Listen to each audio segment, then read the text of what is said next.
আসসালামু আলাইকুম সবাইকে। আশা করছি আপনারা সবাই অনেক ভালো আছেন।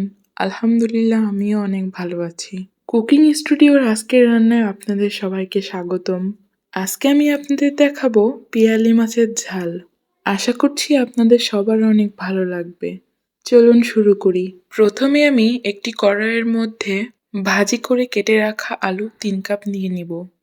এরপর সরু করে কেটে রাখা ১ কাপ টমেটো, ১ টেবিল স্পুন রসুন বাটা, পরিমাণ মতো লবণ, হাফ কাপ পেঁয়াজ কুচি, 1/3 কাপ চেরা কাঁচামরিচ, এরপর গোটা জিরে, পরিমাণ মতো মরিচের গুঁড়ো, ধনে গুঁড়ো, হলুদ গুঁড়ো, জিরে গুঁড়ো, একটি তেজপাতা, হাফ কাপের একটু বেশি তেল দিয়েছিলাম।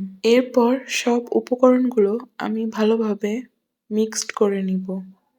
এরপর ভালোভাবে ক্লিন করে রাখা মাছগুলো আমি আলতোভাবে মিক্সড করে নিব।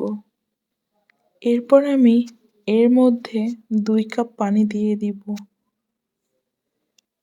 এরপর আমি কোনো নাড়াচাড়া ছাড়াই ১৫ মিনিট রান্না করে নিব। এরপর ঝোল টেনে আসলে ধনেপাতা কুচি ও ভাজা জিরে গুঁড়ো দিয়ে নামিয়ে নিব। এই তো হয়ে গেল আমার পিয়ালি মাছের বাটি চচ্চড়ি বা পিয়ালি মাছের ঝাল। আই হোপ আপনাদের রেসিপিটি অনেক ভালো লেগেছে। ভিডিওটি ভালো লাগলে একটি like, comment, share and subscribe করে দিবেন আমার চ্যানেল। ফেসবুক পেজ থেকে দেখলে একটি ফলো দিয়ে দিন। Thanks for watching.